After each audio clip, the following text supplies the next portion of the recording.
Hay mañanas que no empiezan con el sonido del despertador, sino con un pensamiento que aparece incluso antes de abrir los ojos. Ese instante breve y silencioso marca el paso del sueño a la conciencia. Es ahí donde muchos sienten, sin decirlo, el peso de lo que no han resuelto, de lo que los desborda sin que entiendan por qué. Hoy estoy aquí para hablar de eso, de lo invisible, de lo que nos pasa por dentro cuando todo afuera parece ir bien, de por qué, incluso rodeados de tecnología, eficiencia y metas cumplidas, seguimos sintiéndonos agotados, ansiosos, frustrados. ¿Qué hace una psiquiatra en un auditorio lleno de profesionales, líderes, empresarios? Lo mismo que hace un faro en mitad de una tormenta, señalar que la tormenta no está afuera, sino adentro. Desde hace años investigo el comportamiento humano, no desde los síntomas ni desde los diagnósticos, sino desde el punto en el que algo se rompe sin romperse del todo. Desde ese lugar donde las emociones se distorsionan, donde el cuerpo empieza a hablar por nosotros. Observo, escucho, acompaño. Y hay algo que se repite en todos los perfiles, todas las edades, todos los contextos. No entendemos qué nos pasa. Nos suceden cosas, sentimos cosas, pero no sabemos por qué. Y cuando no entendemos algo, no podemos enfrentarlo. Solo podemos sufrirlo. Y lo sufrimos en silencio. Hoy tengo 20 minutos, aunque necesitaríamos 20 años para explicaros cómo funciona nuestro cerebro, pero no desde la teoría, sino desde lo que verdaderamente nos atraviesa. Cómo opera en este mundo hiperdigital, hiperexigente e hiperconectado. Y cómo podemos, desde ese entendimiento, tomar decisiones que nos devuelvan el control. Nuestro cerebro es una maquinaria maravillosa, pero también primitiva, diseñada para sobrevivir, no para ser feliz. Y eso lo cambia todo. La clave está en una palabra que se repite en cada consulta, en cada relato, en cada colapso: estrés. Y el responsable biológico del estrés tiene nombre y apellido: cortisol. El cortisol es la hormona que nos salva y la que nos destruye. Se activa cuando hay peligro, cuando alguien nos grita, cuando perdemos un cliente, cuando recibimos un correo inesperado a las 3 de la mañana, pero también cuando imaginamos que algo malo va a pasar. Ese "y sí", que parece inofensivo, en realidad es una bomba de relojería, porque nuestro cuerpo no distingue entre una amenaza real y una amenaza imaginaria. Da igual si el incendio está ocurriendo o si solo lo estás temiendo, tu cerebro reacciona igual. Y eso es un problema, porque el 90% de las cosas que tememos nunca suceden. Pero el cuerpo ya pagó el precio como si hubieran pasado. Esa es la trampa. Vivimos en alerta por escenarios que no existen, pero que sentimos como si fueran reales. Es como si estuviéramos intoxicados por dentro. Le llamo intoxicación de cortisol. Y no es una metáfora, es literal. El exceso de esta hormona genera estragos físicos y mentales, caída de cabello, temblores en los párpados, dolores musculares, inflamaciones inexplicables, gastritis, insomnio, irritabilidad, niebla mental, falta de concentración, tristeza sin causa aparente. El cuerpo empieza a hablar cuando la mente no se da por aludida. Durante 5 años me dediqué a estudiar cómo reducir el cortisol, no desde pastillas ni desde fórmulas mágicas, sino desde la comprensión profunda del entorno que nos rodea. Y ahí apareció un elemento clave: la pantalla. Sí, la pantalla. Esa que llevamos en el bolsillo, en la muñeca, en la mesa, en el coche, esa que encendemos sin pensar, esa que sentimos como prolongación del cuerpo. La pantalla se convirtió en un alivio, en un refugio, pero también en un problema. ¿Por qué? Porque detrás de cada like, de cada mensaje, de cada alerta, hay otra hormona actuando en silencio: la dopamina. La dopamina es la hormona del placer, de la recompensa. Está detrás de la comida sabrosa, del vino, del sexo, del juego y de las redes sociales. Es esa chispa que sentimos cuando recibimos atención, reconocimiento, una respuesta inmediata. Pero es traicionera, porque su curva siempre sube y luego cae en picada. Nos volvimos adictos a esos chispazos, a la gratificación instantánea. Y lo peor: las plataformas lo saben, no es casual, es diseño. Sean Parker, uno de los creadores de Facebook, lo reconoció públicamente: creamos una red para generar adicción y funcionó. Abrimos el móvil esperando una notificación. Si no hay nada, lo reiniciamos, nos metemos a internet, se cayó WhatsApp, está fallando el wifi, nos invade el vacío, somos drogodependientes emocionales, necesitamos estímulo constante, necesitamos que alguien nos mire, nos responda, nos confirme que existimos, y si eso no ocurre, el silencio nos devora. La pantalla no es el enemigo, pero no es neutral. Fue creada para capturar atención, y nuestra atención es limitada. La economía del siglo XXI ya no gira en torno a los productos, sino a los minutos que pasas mirando algo, porque mirar es poder, y ese poder no lo tenemos nosotros. Es mucho más fácil secuestrar un instinto que educarlo. Si algo me da placer inmediato, mi cerebro irá por ello sin filtro. Pero la vida de verdad, la que vale la pena, no es inmediata. No hay botón para el amor, ni para el propósito, ni para la serenidad. Hay dos cosas que realmente llenan el corazón humano: el amor y el trabajo bien hecho. Y ninguna de las dos viene con gratificación instantánea. Las redes, los vídeos, las alertas nos acostumbran a lo inmediato. Pero amar, construir, crecer, eso requiere demora, espera, esfuerzo, repetición, dolor. Y el cerebro, cuando se acostumbra a lo fácil, rechaza lo que toma tiempo. Aquí entra en juego una parte fundamental de nuestro cerebro, la corteza prefrontal.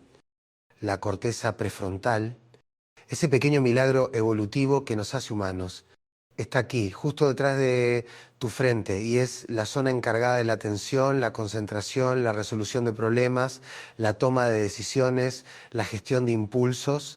En resumen, es el centro de la voluntad. Es lo que te frena cuando algo te tienta, lo que te permite pensar antes de actuar, lo que te da capacidad de decir no cuando todo el cuerpo grita sí. Pero hay algo que no todos saben: esta parte del cerebro no nace madura, se desarrolla, se entrena, se construye poco a poco a lo largo de los años, y lo hace, escucha esto, de atrás hacia adelante.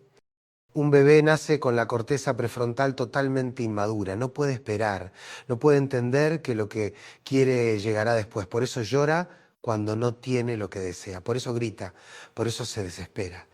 Y está bien que sea así, porque madurar lleva tiempo. En promedio, esta parte del cerebro no termina de desarrollarse del todo hasta los 25 años, a veces más, a veces nunca.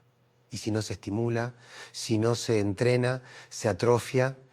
Ahora imagina lo que ocurre cuando un niño de 2 años pasa horas frente a una pantalla que le ofrece luz, sonido, movimiento, colores, música, reacciones inmediatas y premios visuales cada pocos segundos.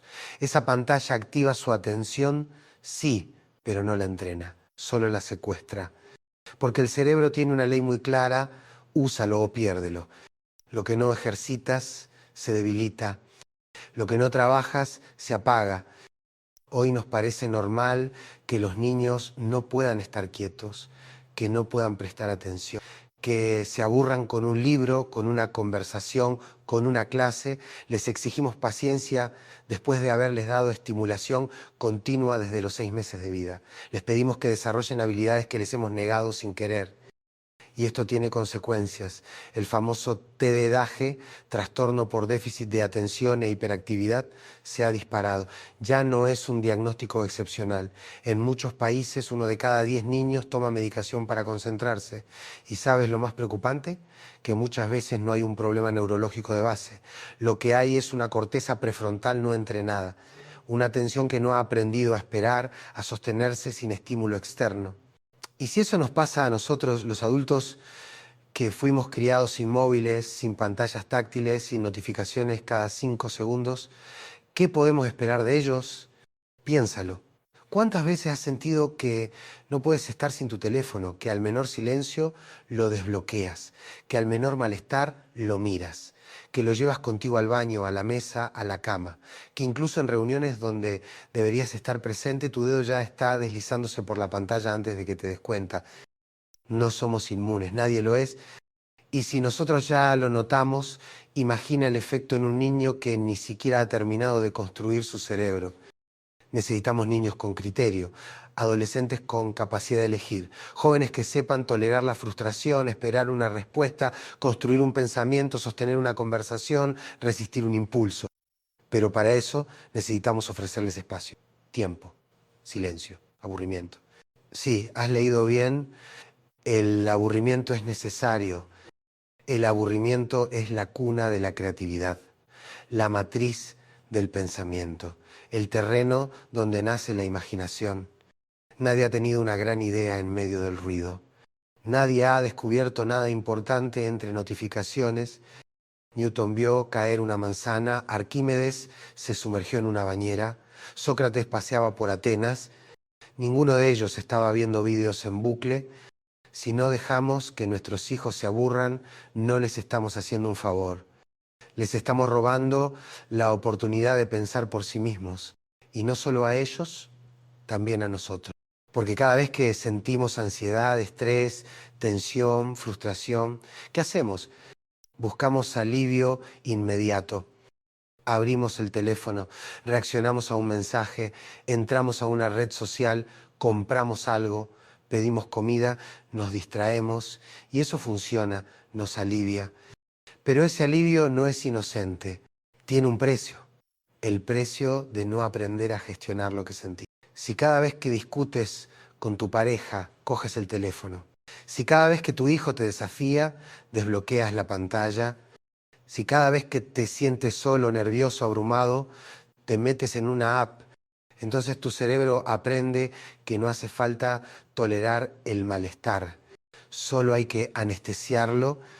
Y aquí viene la trampa, lo que no se gestiona se acumula, la rabia no procesada se transforma en insomnio, la tristeza no enfrentada se transforma en apatía, la ansiedad no canalizada se transforma en agotamiento, el cuerpo lo guarda todo y tarde o temprano pasa factura. Por eso es tan importante entender cómo funciona nuestro cerebro, porque no se trata de satanizar la tecnología. No se trata de vivir en una cabaña sin conexión, se trata de recuperar el control, de volver a ser quienes usamos el dispositivo y no al revés. Hay una frase que me gusta mucho, las cosas buenas de la vida suceden en la vida real y para estar en la vida real hay que estar presente, hay que sostener el silencio, hay que resistir la tentación de escapar de cada emoción incómoda, hay que volver al cuerpo, volver a la conversación, volver a mirar a los ojos y hay que enseñárselo también a los más pequeños. Porque si no les enseñamos a sostener el vacío, jamás sabrán llenarse por dentro. La pantalla fue diseñada para evitar el aburrimiento, pero es en el aburrimiento donde empieza lo valioso. Y si hay algo que necesitamos desesperadamente en este momento histórico, como adultos, como padres, como comunidad, es reaprender a estar incómodo sin huir, porque cuando evito sistemáticamente cada emoción que me molesta, pierdo la capacidad de gestionarla. Y si no sé gestionar lo que siento, entonces mis emociones gobiernan mi vida. Piénsalo. ¿Cuántas veces te has enfadado sin razón aparente? ¿Cuántas veces has reaccionado con dureza a algo mínimo? ¿Cuántas veces has sentido ansiedad por cosas que no han ocurrido, pero que tu mente ya ha convertido en tragedia? Eso no es casual, eso es el resultado de años evitando mirar hacia adentro. Hay una escena que se repite en miles de hogares. Un niño empieza a llorar en la mesa o en el coche o en una sala de espera. ¿Y qué hacemos? Sacamos el teléfono, le ponemos un video, le calmamos con una pantalla, pero no lo estamos calmando, lo estamos desconectando de su emoción, de su incomodidad, de su oportunidad de aprender a calmarse solo. Es como si cada vez que un niño se alterara, le diéramos un sedante digital. Y eso enseña una lección peligrosa. Cuando algo te incomoda, no lo enfrentes, distráete. Y lo aprendemos tan bien que lo llevamos a la adultez, nos duele algo por dentro y compramos. Nos sentimos solos y nos perdemos en TikTok. Tenemos una discusión y terminamos revisando correos a las 2 de la mañana y cuando no hay pantalla aparece el vacío, el insomnio, la angustia, la necesidad de estímulo. Nuestro umbral de tolerancia a la frustración está por los suelos. Y lo más grave es que confundimos la anestesia con la calma. Pero anestesiar no es sanar. Sanar implica mirar, cuidarse, sostener, comprender. Y para eso necesitamos herramientas internas, herramientas que nadie nos enseñó a usar. Porque nunca antes en la historia de la humanidad habíamos estado tan estimulados por fuera y tan desconectados por dentro. Durante los últimos años he estudiado a fondo el cortisol, la hormona del estrés, pero también me dediqué a estudiar su contrapeso, la que actúa como freno, como bálsamo, la que aparece cuando alguien te abraza, cuando alguien te escucha sin juzgarte, cuando compartes algo verdadero. Se llama oxitocina. La oxitocina es la hormona del vínculo, la hormona del apego, la hormona que no se vende, no se receta, no se puede sintetizar artificialmente en una píldora, pero se activa con gestos sencillos, un abrazo prolongado, una conversación sin pantallas de por medio, una mirada honesta, una mano sobre el hombro, un momento de presencia absoluta. La oxitocina tiene un poder enorme, baja el cortisol, no de forma inmediata ni explosiva, sino profunda, sostenida. Irelrelina. Y no lo descubrí en un laboratorio, lo descubrí un día cualquiera, un día en el que el miedo me paralizó. Fue después del nacimiento de mi tercer hijo. Había salido a una presentación médica en el centro, algo breve, quería volver rápido, iba vestida formal, con prisa y con esa sensación difusa que una tiene cuando ha dejado a un recién nacido en casa. Recuerdo perfectamente cómo bajaba por el parking subterráneo, oscuro, frío, mal iluminado, y en ese descenso empecé a notar que alguien me seguía, un hombre, a unos metros. El sonido de sus pasos se sincronizaba con los míos. No corría, pero tampoco se alejaba. Primero fue la intuición, después la tensión en la espalda, luego el sudor frío y finalmente el pánico. El cortisol subió como una avalancha. Sentí que el aire se cortaba. Mi cuerpo se preparó para huir, pero estaba sola en el fondo de un sótano de cemento. Busqué con desesperación las llaves, pero las manos no respondían, me temblaban, y entonces cometí el error de mirar atrás. Él seguía allí, aceleré el paso, corazón disparado, piernas rígidas. Un solo pensamiento: llega al coche. Cuando por fin abrí la puerta, no recuerdo cómo lo hice. Solo sé que me lancé al asiento, bajé el pestillo y arranqué. Salí del parking como si escapara de un incendio. No sé cuánto tardé en llegar a casa, pero sentí que no respiraba desde hacía minutos. Al llegar abrí la puerta de casa y ahí estaba, mi hijo, dormido, en brazos de la persona que lo cuidaba. Me lo entregaron aún tibio, aún envuelto en el olor dulce de la leche y del sueño. Me senté, lo coloqué sobre mi pecho y ahí ocurrió algo que no esperaba. Mi cuerpo, que minutos antes había estado al borde del colapso, empezó a calmarse. Mi respiración se hizo profunda. Las manos dejaron de temblar. El corazón redujo su ritmo. La mente por fin hizo silencio. No fue un pensamiento, fue una sensación, como si mi cuerpo supiera que estaba a salvo, como si ese pequeño ser que apenas respiraba tuviera el poder de desactivar la tormenta. Y entonces entendí. No fue el sofá, no fue el tiempo, fue la oxitocina, el contacto, el vínculo, la verdad del momento presente.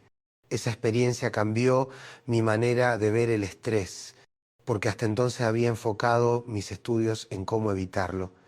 Pero no basta con evitar, hay que crear antídotos. Y la oxitocina es uno de ellos. Desde entonces me obsesioné con investigar formas de activarla sin necesidad de ser madre, ni de estar en lactancia, ni de vivir un momento extremo.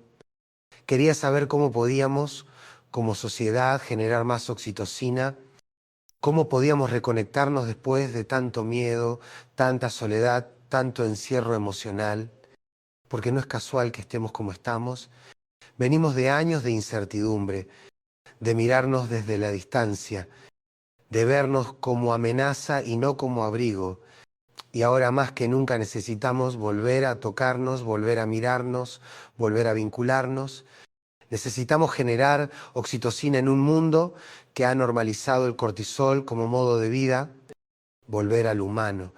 Parece una consigna simple, pero hoy, en medio de algoritmos, métricas, pantallas que se encienden solas y relojes que nos avisan cuando movernos, volver al humano es un acto revolucionario. Y no hablo de desconectarse, no hablo de volverse ermitaño ni de negar lo digital. La pantalla no es el enemigo es el uso inconsciente. El problema no es la herramienta, sino quién la sostiene y para qué la usa. Porque la tecnología puede ser puente o puede ser jaula, puede unirnos o puede aislarnos.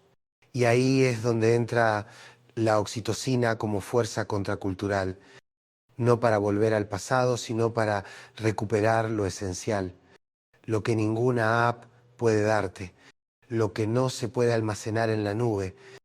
Estoy hablando de mirar a alguien a los ojos y decirle estoy aquí, de abrazar sin prisa, de escuchar sin pensar en qué responder, de pasar tiempo con alguien sin que el teléfono esté sobre la mesa, de estar con otros no para entretenernos, sino para sostenernos.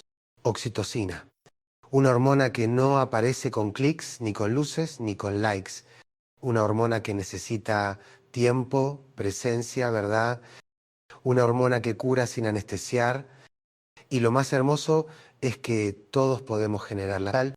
No hace falta ser madre, no hace falta estar enamorado, hace falta estar disponibles para ser personas vitamina, sí, personas que nutren, que recargan, que alivian, que contagian calma, personas que no disparan más cortisol en otros, sino que son bálsamo. No necesitamos más expertos, necesitamos más personas vitamina, gente que abrace, que escuche, que no interrumpa.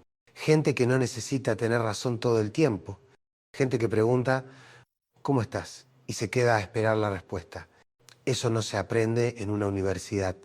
Se aprende mirando hacia adentro, entendiendo que en este mundo hiperconectado estamos emocionalmente desconectados y no tiene por qué ser así. Podemos reconectar, podemos educar. Podemos volver a enseñarnos que la presencia humana no tiene sustituto.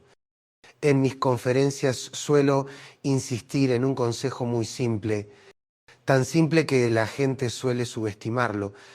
Quita las notificaciones de tu teléfono, todas. No solo por paz mental, por neurobiología. Cada notificación, si cada una activa microdescargas de cortisol y dopamina, una alerta, un zumbido, una vibración, un número rojo. Cada una de esas cosas despierta el cerebro en modo urgencia. Nos vuelve más ansiosos, más impulsivos, más reactivos y además debilita nuestra corteza prefrontal, esa parte del cerebro que necesita silencio para fortalecerse. Lo que más necesitamos hoy no es más contenido, es más criterio para filtrar contenido. Y el criterio no se desarrolla en medio del ruido, sino en espacios donde podamos pensar, discernir, parar. Por eso propongo pequeños actos de desobediencia, pequeñas rebeliones cotidianas. No contestes al instante, no revises el móvil en la cola del supermercado, no duermas con el teléfono a medio metro de tu cabeza. No empieces el día con correos ni termines la noche con notificaciones. Y sobre todo, no te convenzas de que no tienes tiempo para hablar con quien amas, porque el tiempo no se encuentra, se construye, se elige. Y cada vez que eliges responder una alerta en lugar de mirar a tu hijo, a tu pareja, a tu amigo, estás eligiendo qué tipo de conexión priorizas. Y nadie se siente verdaderamente amado por alguien que lo escucha mientras desliza el dedo sobre una pantalla. ¿Te has preguntado cuántas veces miras el móvil al día? No lo adivines. Míralo. Está en los ajustes. La cifra te va a asustar. No porque esté mal usarlo, sino porque si tú no dominas el dispositivo te domina a ti. Y no se trata solo de cantidad, se trata de calidad. ¿En qué momentos lo usas? Cuando estás solo, cuando estás ansioso, cuando deberías estar presente y no puedes, cuando el silencio te incomoda. Nuestro cerebro usa la pantalla como regulador emocional, como chupete digital, como calmante. Y eso genera un patrón: me siento mal, desbloqueo, pantalla, alivio momentáneo, vuelta al malestar, más pantalla. Ese ciclo no se rompe solo. Hay que romperlo con conciencia y con voluntad. Y ahí volvemos a la corteza prefrontal. ¿Recuerdas esa parte del cerebro de la que hablábamos? La que regula los impulsos, la que toma decisiones inteligentes aunque cuesten, la que te permite posponer la gratificación inmediata por algo más valioso a largo plazo. Pues bien, esa parte se debilita si no la entrenas. Y el entrenamiento no es sofisticado, no requiere una app, requiere momentos en los que no hagas nada, en los que sientas la incomodidad de no tener estímulo, en los que puedas mirar por la ventana sin tocar el móvil, en los que te aburras, porque el aburrimiento es la antesala de la creatividad. Es el territorio virgen donde surgen las ideas que no vienen de TikTok, ni de YouTube, ni de Instagram, las ideas que nacen de ti, y ese ti está muy tapado, muy enterrado bajo notificaciones, alertas, emails, listas de tareas, podcasts, mensajes, videos, recordatorios, publicidad, tendencias, ruido, ruido, ruido. Silenciar no es desconectarse del mundo, es reconectarse contigo. Y a veces lo único que necesitas para empezar ese camino es un pequeño cambio. Un no ahora al impulso de revisar el teléfono, un me quedo en lugar de escapar al scroll, un te escucho que viene con mirada, con tiempo, con cuerpo presente. Eso es voluntad y eso es presencia. Y eso también es oxitocina. Y si te cuesta pensar en todo esto como algo real, tangible, cercano, te propongo algo sencillo.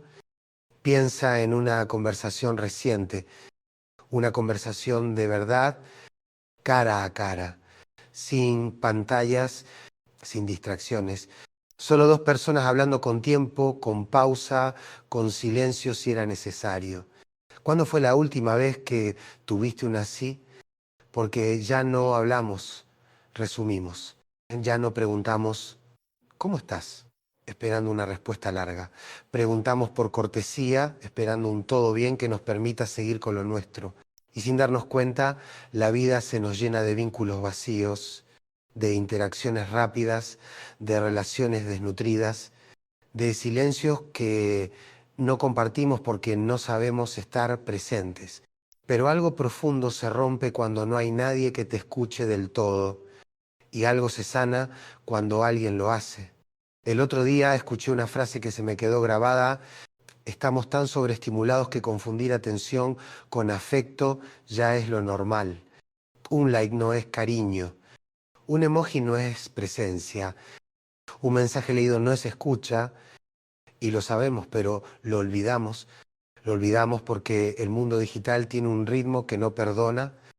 Todo es ahora, todo es ya, todo es urgente. Y si tú no lo sientes así, el entorno te lo impone. Notificaciones, mensajes, ¿por qué no contestaste? Presión invisible que te empuja a vivir con prisa emocional. Pero las cosas que realmente importan no funcionan así. El amor no es inmediato. La confianza no se construye con un par de mensajes. La verdadera conexión no se logra con un algoritmo. Hay algo sagrado en el tiempo compartido sin interrupciones, en cocinar juntos sin mirar el teléfono, en caminar sin auriculares, en escuchar a alguien sin pensar en qué vas a responder, en estar con alguien sin tener que distraerte de lo que sientes. Eso no es nostalgia, eso es higiene emocional, eso es sanidad psíquica y está al alcance, solo que lo hemos olvidado, y aquí es donde entra la atención como acto de amor, porque donde pones tu atención estás diciendo, esto me importa.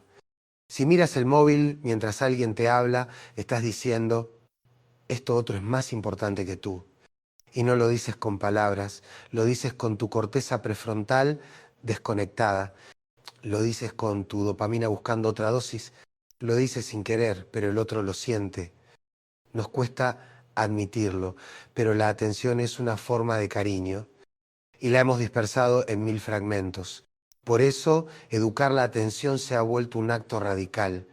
Volver a centrarla, volver a recuperarla, volver a sostenerla aunque duela, porque sí, al principio duele, duele sentarse a leer y no poder concentrarse, duele intentar escribir y no saber por dónde empezar, duele estar en silencio sin mirar una pantalla, duele darte cuenta de lo difícil que es simplemente estar, pero ese dolor es señal de que algo se está reconfigurando, de que algo estaba atrofiado y está empezando a despertar, y cuanto más despierta tu atención, más ves que muchas cosas que te estresaban eran ruido, ves que muchas cosas que evitabas no eran tan graves, ves que muchas de tus angustias no eran tuyas, sino prestadas del entorno.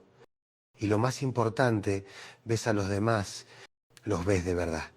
Y entonces pasa algo hermoso, vuelves a sentir, vuelves a emocionarte con una conversación sin pantallas, vuelves a sorprenderte con una puesta de sol, vuelves a llorar viendo una película sin pausarla 3 veces, vuelves a leer y a recordar lo que leíste, vuelves a sentir que el tiempo no se escapa, sino que se habita. Y ahí, en esa reconexión, vuelve a fluir la oxitocina. No necesitas cambiar de vida, no necesitas mudarte al campo, solo necesitas tomar decisiones pequeñas, pero conscientes. Decisiones como, desbloquear el teléfono cada vez que suene, no responder automáticamente cada mensaje, y por decir que sí a todas las videollamadas, de no vivir con la sensación de estar en deuda con la pantalla. Y si eso implica posponer la gratificación, decir no ahora para poder decir sí con más verdad después, como con el amor, como con el trabajo, como con la vida real, porque las dos únicas cosas que verdaderamente llenan el alma, el amor y el trabajo bien hecho, no son instantáneas, son lentas, son profundas, son procesos. Y si queremos recuperar nuestra capacidad de vivirlas, necesitamos educar nuestra biología para que tolere lo lento, lo silencioso, lo real. Tu cerebro fue moldeado por miles de años de espera, de paciencia, de procesos, y en apenas 2 décadas hemos empezado a destruir esa arquitectura interna, no por maldad, por ignorancia, pero ahora lo sabes. Ahora sabes que no es normal vivir en estado de alerta, que no es normal necesitar mirar una pantalla cada 2 minutos, que no es normal sentirse vacío cuando no hay estímulo. Y lo más bello de saber esto es que puedes empezar a cambiarlo. Cambiar. Esa palabra que parece imposible cuando ya todo está en marcha. Cuando tu agenda va sola, cuando tu dedo desbloquea el móvil sin que lo pienses. Cuando el día termina y no sabes en qué se te fue la energía. Pero cambiar no empieza con grandes gestos. Empieza con detenerse a mirar, con tomar conciencia de lo automático, con preguntarte con sinceridad si estás viviendo tu vida o si tu vida te está arrastrando, porque hay una gran diferencia entre estar ocupado y estar presente. entre estar conectado y estar vinculado, entre estar activo y estar despierto. Y ese despertar al principio incomoda. Incomoda porque empieza a mostrarte lo que habías evitado, el cansancio acumulado, la falta de sentido, los vínculos huecos, la dependencia emocional a estímulos fugaces. Y eso duele, pero también libera, porque por primera vez en mucho tiempo te das cuenta de que sí puedes elegir, que hay cosas que están en tus manos, que no todo es reacción, que existe el margen, que existe la pausa. Y en esa pausa aparece algo que parecía olvidado, la voluntad. La voluntad no es un talento, no es una cualidad reservada a unos pocos, es un músculo.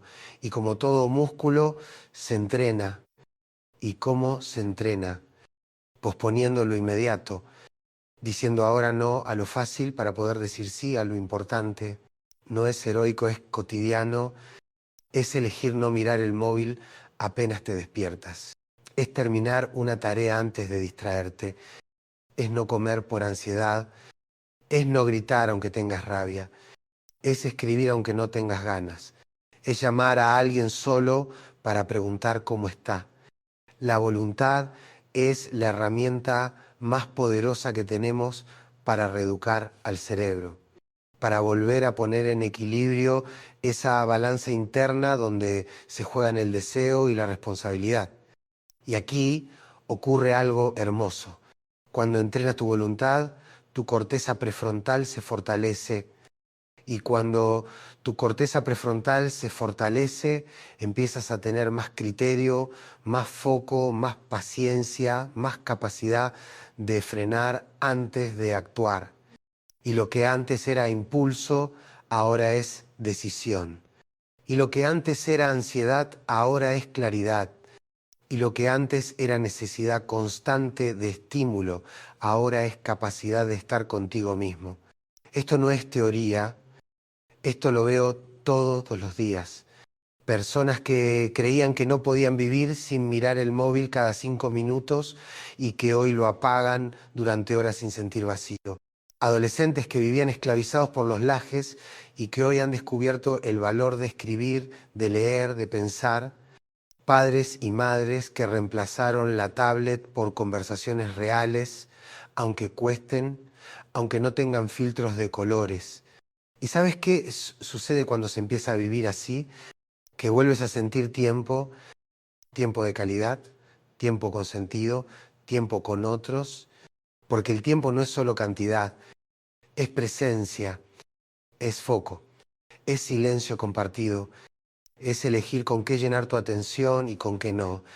Las personas que logran esto no tienen una vida más fácil, tienen una vida más consciente y eso marca la diferencia. Porque vivir con conciencia no es tener todas las respuestas, es estar dispuesto a mirar con honestidad lo que te pasa, es dejar de huir, es dejar de vivir en modo automático, es entender que cada notificación que interrumpes, cada impulso que no obedeces, cada silencio que atraviesas, es un acto de recuperación de tu libertad interior. Y sí, esa libertad se entrena, se practica, se cuida como algo sagrado. Y en ese cuidado aparece otra idea clave, la responsabilidad afectiva. Porque cuando tú no estás bien, tu entorno lo nota, tus hijos lo sienten, tu pareja lo carga, tu equipo lo percibe, no porque seas mala persona, sino porque el estrés se contagia, la ansiedad se transmite, la falta de pausa se amplifica y del mismo modo la calma también se contagia. Una persona que respira, que escucha, que está presente, que no salta a la mínima, regula a los demás sin decir una palabra. Ser una persona que calma es más valioso que ser una persona que convence, porque la calma no discute, alinea. Y eso nos conecta con una pregunta fundamental: ¿qué tipo de energía llevas a los espacios que habitas? ¿Eres de los que interrumpen, exigen, aceleran, alteran? o eres de los que nutren, sostienen, calman, ordenan. Y aquí no hay juicio, solo conciencia. Porque todos podemos cambiar el tipo de presencia que ofrecemos, todos podemos volvernos personas vitamina, personas que sin dar lecciones ofrecen alivio, personas que sin gritar generan seguridad, personas que sin necesidad de aplausos hacen que otros respiren mejor. Y esto, créeme, no se construye con tecnología, se construye con tiempo, con atención, con coraje para mirar hacia adentro. Y cuando empiezas ese camino, el de volver a ser dueño de tu mente, de tus emociones, de tus reacciones, algo más profundo ocurre. Empiezas a gustarte, no por lo que haces, ni por lo que logras, ni por cómo te ves.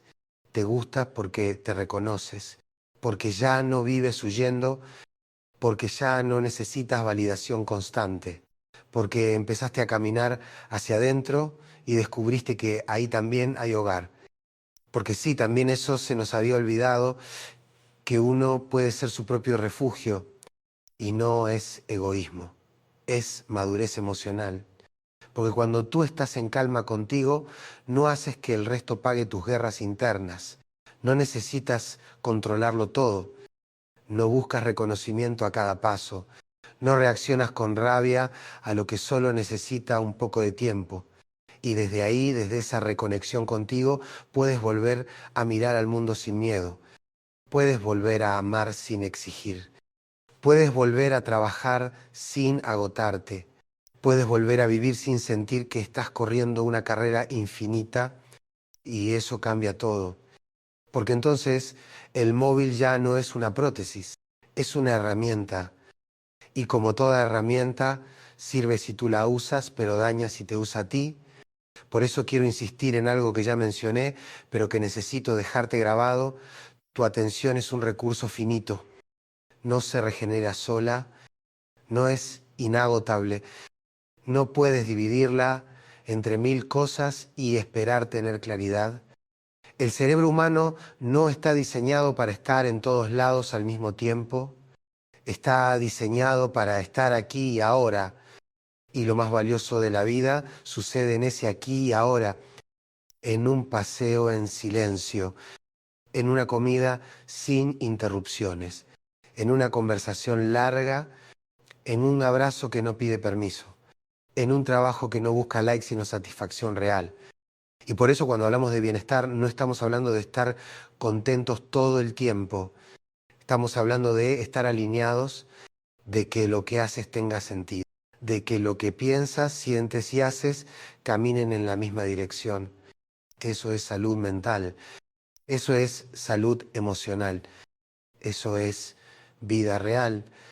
Y lo real, repito, no es lo inmediato, es lo que cuesta, es lo que requiere tiempo, profundidad, presencia. Y aquí viene la paradoja: cuanto más te alejas de la gratificación instantánea, más profunda es la satisfacción que construyes. No se trata de renunciar a los placeres, se trata de darles su lugar. Una copa de vino con amigos, una serie que te entretiene, una canción que te transporta, una risa frente a un vídeo. Todo eso está bien. Lo que no está bien es depender de eso para existir, buscar ahí lo que solo se consigue con vínculo, con propósito, con decisión. Y aquí quiero hacer una distinción clave. Hay una diferencia enorme entre aliviar y sanar. Aliviar es inmediato, sanar es lento. Aliviar es anestesiar, sanar es atravesar. Aliviar es mirar para otro lado, sanar es mirar hacia adentro. Y si no aprendemos a sanar, viviremos toda la vida saltando de alivio en alivio, sin entender por qué cada vez nos sentimos más vacíos. La buena noticia es que el camino de vuelta existe y no requiere grandes recursos, requiere algo mucho más escaso: voluntad, humildad y tiempo. Voluntad para no rendirte al automatismo, humildad para reconocer que estás atrapado sin saberlo, y tiempo para empezar a recuperar lo que importa. Y lo que importa cuando rasgas todas las capas siempre es lo mismo: sentirte en paz contigo, tener a alguien con quien compartir lo bueno y lo difícil, tener una razón para levantarte cada mañana que no dependa de una notificación.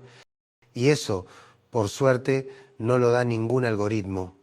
Lo dan los vínculos reales, lo da la presencia, lo da el trabajo bien hecho, lo da el amor que se construye en lo cotidiano, lo da el coraje de no huir cuando duele, lo da la honestidad de mirar tu vida y preguntarte: ¿esto que tengo es lo que quiero? Porque no hay éxito que compense una vida vivida sin sentido. No hay seguidores que llenen el silencio de una casa donde nadie se mira a los ojos. No hay trending topic que cure una ansiedad que ni siquiera sabes de dónde viene. Pero sí hay algo que puede empezar a cambiar todo: reconectar con lo humano, mirar más y juzgar menos, pedir perdón, escuchar sin interrumpir, abrazar sin apuro, comer sin prisa, caminar sin destino, sentarte con alguien y no mirar el reloj. Eso es lo que nos va a salvar. Y no es una utopía, es una decisión, una que empieza hoy, aquí, con este pensamiento, con esta pausa, con esta incomodidad que tal vez estás sintiendo. Porque si algo de lo que te he contado te tocó, aunque sea un poco, es que hay algo en ti que quiere volver. Volver a estar presente, volver a respirar sin ansiedad, volver a mirar tu vida desde otro lugar. Y ese regreso no es hacia el pasado, es hacia ti, volver a ti. Eso que parece simple pero no lo es. Eso que da miedo porque implica quedarte sin excusas, porque cuando dejas de culpar al entorno, cuando apagas el ruido, cuando apartas la pantalla, ya no queda nadie a quien señalar. Quedas tú, con tus vacíos, con tus decisiones, con tus hábitos, con tus silencios, pero también con tus posibilidades. Porque ahí, en ese espacio que a veces evitamos, están tus recursos reales, tu intuición, tu criterio, tu fuerza, tu ternura, tu capacidad de mirar con ojos nuevos. Y eso no te lo puede quitar nadie. Por eso, si has llegado hasta aquí, si has escuchado o leído estas palabras con el corazón un poco abierto, te pido algo: no apagues esta incomodidad, no corras a mirar el móvil, no llenes de contenido lo que necesita ser habitado en silencio. Quédate un momento contigo, respira, siente. Pregúntate con sinceridad: ¿qué cosas me están robando la vida, aunque parezcan inocentes? ¿Qué hábitos me anestesian en lugar de despertarme? ¿A quién estoy dejando de mirar por mirar una pantalla? Y luego decide. No todo se puede cambiar de golpe, pero sí puedes empezar con algo pequeño. Un gesto, un compromiso contigo. Un primer paso. Tal vez sea silenciar las notificaciones. Tal vez sea dejar el teléfono fuera del dormitorio. Tal vez sea escribir una lista de las cosas que amas hacer y que hace meses no haces. Tal vez sea mirar más a tus hijos cuando te hablan. Tal vez sea abrazar 8 segundos sin soltar primero. Tal vez sea comer sin televisión. O tal vez sea algo más simple: detenerte y recordar que no viniste a este mundo para responder correos a medianoche, ni para contestar todo, ni para saberlo todo, ni para estar disponible 24 séptimos. Viniste a vivir, y vivir es estar. Es equivocarte, sí, pero desde la presencia. Es conectar. Es llorar cuando duele. Es reír de verdad, no por emoji. Es leer una página sin mirar cuántos likes tiene. Es dormir con el alma tranquila, no con el cerebro colapsado. ¿Y sabes qué es lo más potente de todo esto? Que cuando tú haces esto, cuando tú eliges presencia, conexión, pausa, oxitocina, otros también lo sienten y empiezan a hacerlo, porque el ejemplo arrastra más que cualquier consejo. Ser una persona presente cambia tu casa, cambia tus hijos, cambia tu pareja, cambia tu equipo, cambia tu entorno, y no porque lo digas, sino porque te vuelves un espacio donde da gusto habitar. Y en un mundo lleno de gente agitada, ser un espacio habitable es un regalo. La humanidad no necesita más gente brillante, necesita más gente conectada, conectada a sus emociones, a sus valores, a su capacidad de amar, de escuchar, de acompañar. Y para eso no necesitas cambiar de carrera, ni mudarte, ni reinventarte. Solo necesitas bajar el volumen del mundo y subir el volumen de tu conciencia. Apagar lo que sobra, encender lo que importa. Y recordar esto, estás a tiempo.